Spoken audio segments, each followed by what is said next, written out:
Hey solos. This feels like an odd question right after saying hey solos, but where are some romantic spots at Walt Disney World Resort that you might take a romantic partner to? Solo spoiler, there are places all around Walt Disney World that are romantic. I mean, not that I know myself, but that are romantic, that are a little bit more adult, that are wonderful to share with a romantic partner, even if they are not a Disney fan, and even just to share with yourself. And in this episode, I am going to talk about coupley, lovey, romantic stuff. Hi everyone, it's Samantha. Olaf may not know who Samantha is, but now you do, and welcome to Disney Solo Magic, the #1 podcast for solo travel to Disney World, and apparently also romantic couple travel to Disney World. Now, in this episode, I'm already going off script to the, the raison d'etre of the podcast. And then I'm not talking about solo travel. I'm talking about solo travel that's really just like without your kids, perhaps. Like you and a romantic partner without your kids or without parents or without siblings. It's just you and a romantic partner. And the reason why I'm doing that on the Solo Magic podcast is because this is also a form of solo travel, right? It's you and a partner that you don't need to take care or do anything with anybody else. It's just the two of you. So that is a form of solo travel, right? Just to like get away, like I said, without the kids. But also, I know that a lot of solos wind up going to Disney solo for the very first time because they are traveling for work and maybe their partner comes along. And so now, like, what do we do in some downtime? Why don't we check something out at Disney? Or maybe your partner is traveling for work and you tag along, and so is there something romantic that you can do? So the idea of this, because I also just look, I love a good theme. So Valentine's Day, I did self-love last week, which was really cool. I'm so glad that some of you really got into all that imagining. But in this episode, I wanted to talk about the traditional romantic love between partners. Partners 1, 2, 3, 4, polyamorous partners, however I don't discriminate. Do you, bibbity bobbity boo, however you want to identify partners. So that's how I'm kind of thinking about this episode. And I don't know, we'll see how it goes. Just a reminder that the links to all of my social media accounts are in the description below, as well as the links to the 3 different platforms that you can listen to this podcast on. I'm now a lot more active on Spotify, so go check out the polls and stuff like that I've posted for the episodes. And I can also see and now respond to your comments because, like I said, I'm active on there. And if you want to buy me a coffee, buy me 2 coffees, me and a romantic partner. I will find a romantic partner for that. Oh, this is weird. We're going into some weird territory. Anyway, the links to buy me a coffee are below. Let's get into it. Okay, so let's get started. Again, I feel like I'm kind of talking around a few things. So let's say you and your husband are going to do a trip to Disney without the kids. That is a type of solo trip. And so that is the type of trip that I want to kind of reference in this episode.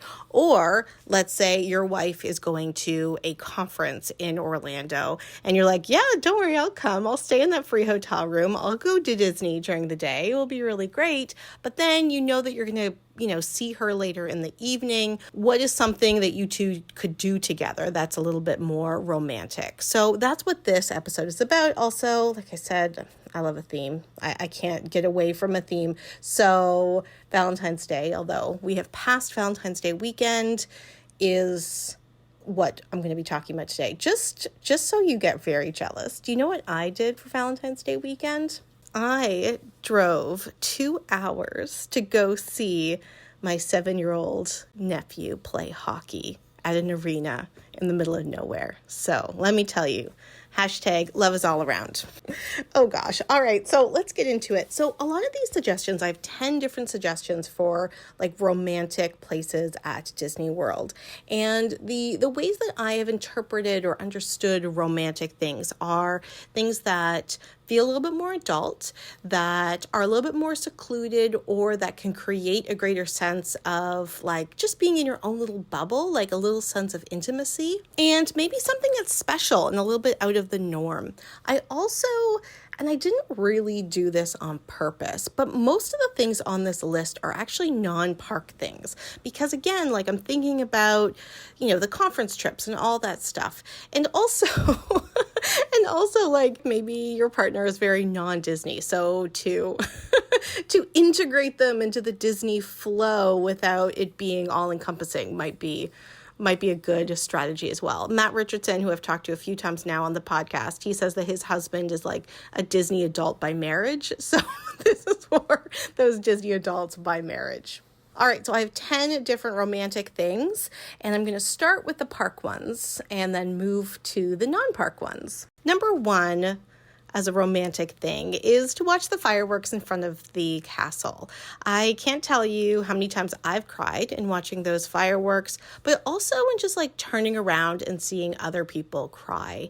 And I've seen some really touching moments. To be honest, actually, they were friends. Every time I've seen this has been friends more than a romantic partner, because usually at the end of the night, like the parents are so exhausted. But I'll like look over and see some really touching moments between between kind of friends, intimate partners that really find the narrative of the fireworks show really touching. And so to share that moment with somebody is, or could be, a very romantic moment as well. I say the fireworks in front of Magic Kingdom, but also the fireworks at Epcot can also do that. So there you go. That's number 1, the fireworks. Number 2 is the walking trails at Animal Kingdom. They are self-guided walking trails, and so you really get a chance to go at your own pace, to talk and explore and point things out, and really be able to learn with each other and not just kind of at each other, which I think is a really sweet way to spend time together. I also just want to say that, again, like none of these, I'm a solo podcast first and foremost, but these are also really good examples, like I talked about last week too, of things that you do with yourself to kind of create greater intimacy and connection and fun with yourself. So again, not just for romantic partners, you can think of this with yourself as well. Number 3 is the Japanese pavilion koi pond garden seating. So that is the seating that's up those little bit of stairs that are right kind of around all of those quick service restaurants. If you are facing into the Japanese pavilion, it's on the left. I have often gotten a shave ice and have sat in the different seating areas over there, and I've just found it so calm and peaceful and tranquil. And I can imagine that if you were there with a partner and you really just need to like both relax and connect with each other again, that would be a really great place to do that. It's also has really great views because it is like almost in the dead center of the World Showcase.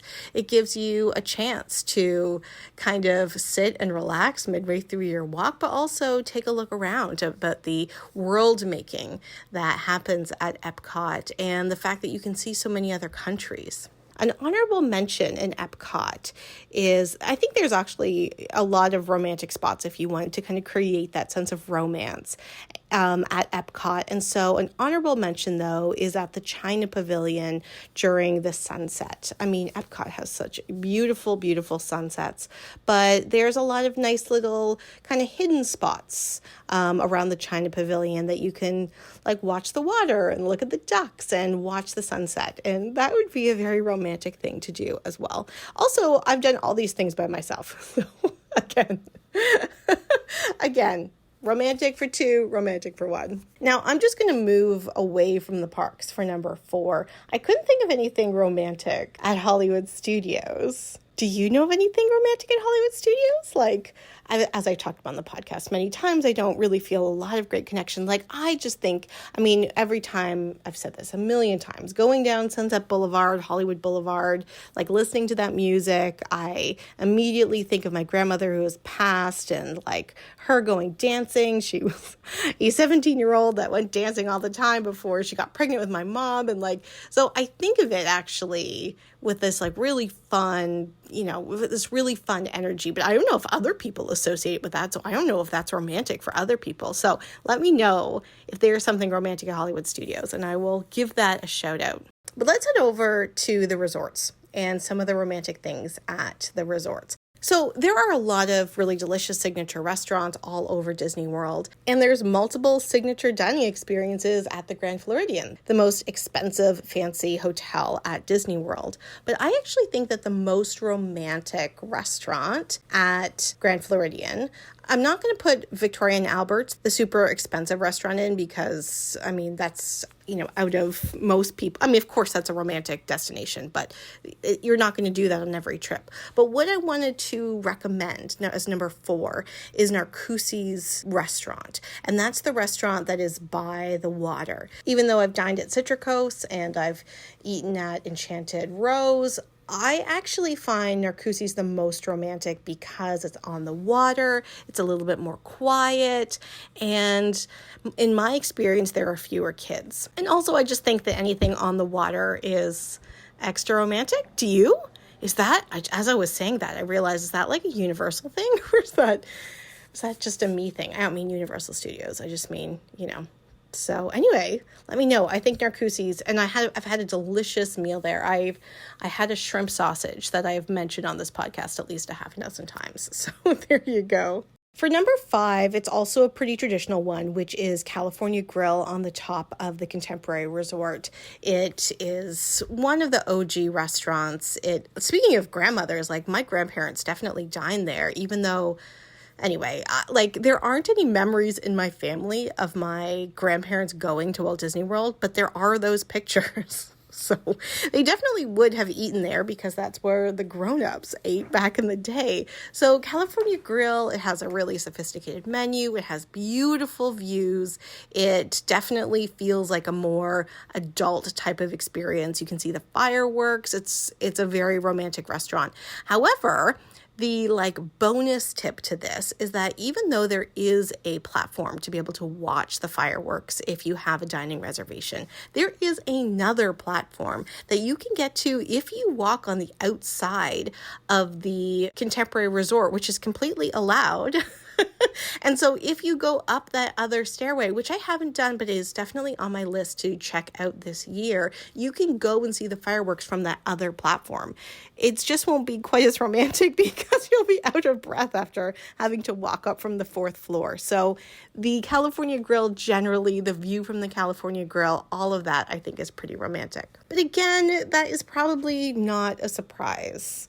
Right? Another one that's not a surprise, although don't worry, there are going to be a couple surprises. I'm saving the surprises for last. Another one that might not be a surprise is at the Coronado Springs Resort. So I've mentioned in the Coronado Springs episode that it probably has the most interesting higher end dining options. And that's because it is a conference hotel. They want the first people are going to have money and they want to keep all of those conference people at the hotel.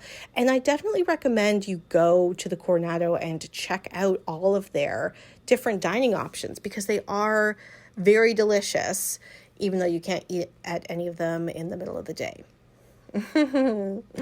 Oh, you know my feelings about Coronado. However, I want to identify the Dahlia Lounge. The Dahlia Lounge, I think, is a really nice romantic place. Number one, it's based off the project that Salvador Dali and Disney started, but never were able to continue in or finish in their lifetimes because they were such perfectionists, and that is Destino. That's actually why it's called the Destino Tower.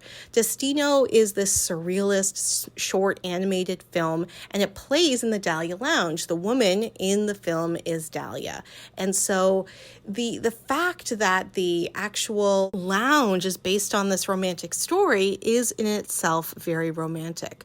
Also, fun fact, the club level lounge is named after her paramour in the movie, and they are on different floors to symbolize the fact that they could never be together in the movie or in life. So, I guess that's not super romantic if you can't be together, but it's based on this romantic story. So if you like storytelling and you like all these different touches and the architecture and all that stuff, then the Dahlia Lounge is a really cool place to be. However, if you're also just a Disney fan, you can see 3 different Disney parks from the outdoor balcony for the Dahlia Lounge. There's lounge seating, like low bar seating. They have a tapas menu.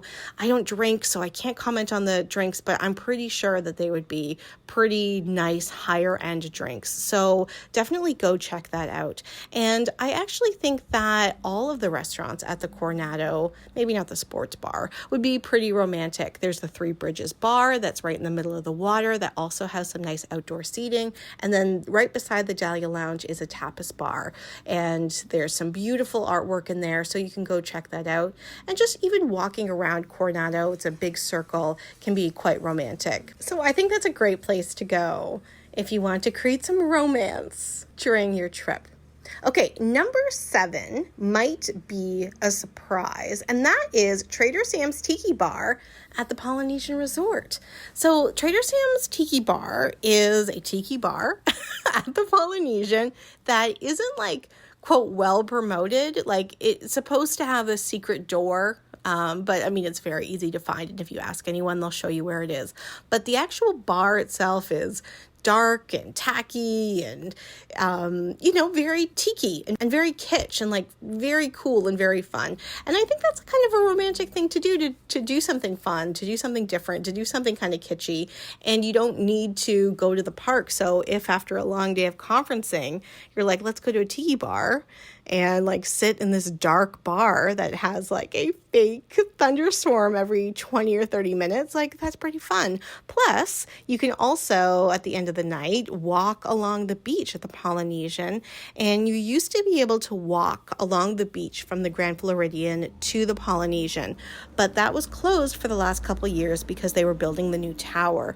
I don't know if that is open yet. I'm really looking forward to going to check that out, but that's also a really nice romantic walk along that beach, especially at night, and there's some seating along the beach, and so there you go, you can check that out. Number 8 is Port Orleans Riverside.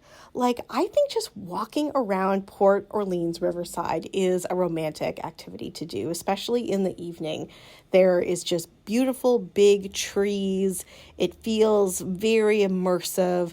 There's a lot of walking you can do because you can walk right over to Port Orleans French Quarter, and they have like a handsome carriage. Like, there's a carriage with a horse that comes clip-clopping around, and the sound of that is pretty romantic. I mean, you can take the carriage ride as well, but every time I see people on it, they always look super bored, so I don't know if that's particularly romantic or just something that you think might be romantic. But I think that if you are walking around Port Orleans Riverside, that can be a really lovely, calming, romantic experience. Number 8 is the boats, the resort boats that go from Disney Springs back to the resorts. So I'm thinking of the one I have the most experience with is actually the one that goes from Port Orleans Riverside to Disney Springs and then back. But you can also do a boat that goes from Disney Springs to Old Key West. And I really love those boats, especially at night. It goes through a waterway that has like these big trees. Sometimes the boats, sometimes they play like very loud music, and obviously that's not romantic at all. But I just find that those boats, it's a really, it's not even scenic. It's quick. It's sweet. I think of it at night a lot, and it's really kind of off the beaten track, right? Like, people aren't doing that for a ride. And because it is longer than the boat from Magic Kingdom to Grand Floridian, for example, it is like definitely like quote unquote a ride that you can do without having to go to the park and take some time. And then along with this, the next thing that I think is a really romantic spot for couples, but also again, you do you, bibbidi bobbidi boo, is the jazz bar at Port Orleans French Quarter. So yes, everyone goes and talks about the Mickey beignets, etc., but the Scat Cat Lounge doesn't just have beignets. It also has a jazz bar on Friday, Saturday nights, maybe Thursday, Friday, Saturday, Sunday nights. Just check with the hotel. And it was really great. You actually can order beignets when you're sitting and listening to the jazz, and it also has some savory food. And it's free to go to. You can definitely go to other jazz bars, but there's usually a cover and you can just go in your flip-flops and listen to jazz music. So what a romantic night that would be, to go from Disney Springs to Port Orleans Riverside, take a walk around Riverside, then walk over to Port Orleans French Quarter, listen to some jazz music, eat some Mickey beignets, take the boat back to Disney Springs, and then get an Uber back to your hotel. I mean, first, that sounds like an excellent thing I'm going to do solo next time I'm there, but also something that you can do with a partner, especially one who is a Disney adult, quote, by marriage or by happenstance. And I want to end with one that you might not be thinking of at all, and that is the beach at the Fort Wilderness Campground. Now, I have talked about the Fort Wilderness Campground a couple times. I've stayed there twice in the last 2 years for my birthday in the cabins, and in all honesty, it brings me a lot of sadness because I think it's going to change a lot in the next 5 years. I think it's going to be completely different, and I'm already very sad for what is going to be lost. But what is still there is this beautiful beach that has Muskoka chairs. It has a couple different tables. There's also a very small nature trail. Don't go like getting your hiking gear on. There's a very small nature trail. You can walk up and see the bat house. There's also sometimes people that go fishing, and it's just kind of a secluded spot. It doesn't have a lot of people there and if there are there, they're usually waiting for the boat. So they come and they go as they please. And so you could just take the boat from Magic Kingdom to Fort Wilderness and just kind of hang out on the beach there. Right where the boat will drop you off, there is a small quote-unquote trading post. So that's a gift store. And then right across from that is actually the Hoop-Dee-Doo musical review. So that's something. I don't know how romantic that is. But right beside it is their quick service restaurant, but also their bar and lounge.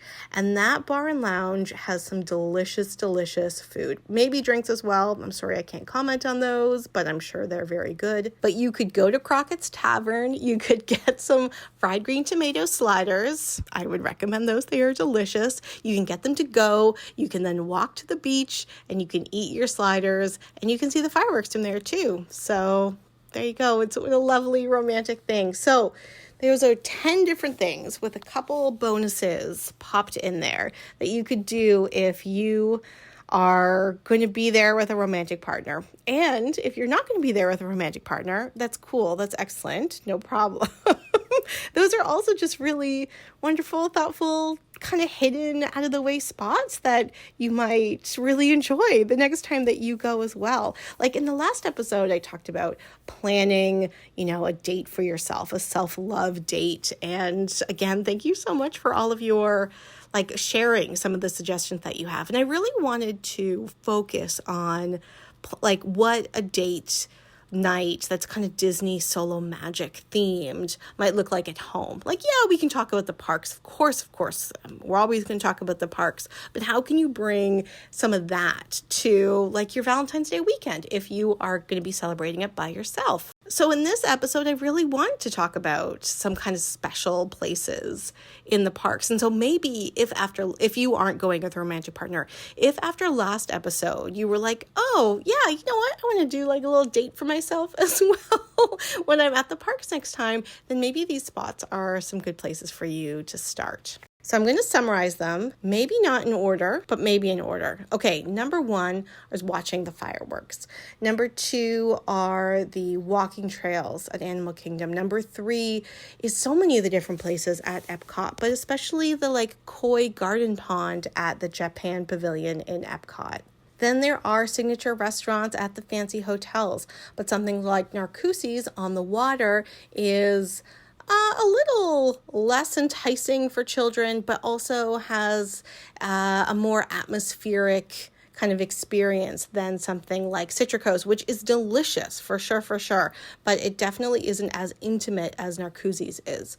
Then there's also a classic like California Grill because of the view and because you can see the fireworks, but you can also kind of hack that by like going up the other side of the building and seeing the fireworks from there. So it's up to you if you want food with your fireworks. Then you can also go to a place like Coronado that is designed for upscale eating, something like the Dahlia Lounge, especially if you talk to cast members that are really interested in all of the stories. There is so much story and romance built into the design and architecture of a space like Dahlia Lounge. But if you don't care about that, no problem. You can still stand on a balcony and see 3 different Disney parks at the same time, which is pretty incredible. Then you can also do some kind of moderate romance by like checking out the Port Orleans hotels. Both Riverside and French Quarter are very atmospheric and they are very romantic if you want them to be. The fact that there is a jazz bar at Port Orleans French Quarter and the fact that they have these lovely boats to and from Disney Springs that are really right in the middle of a forest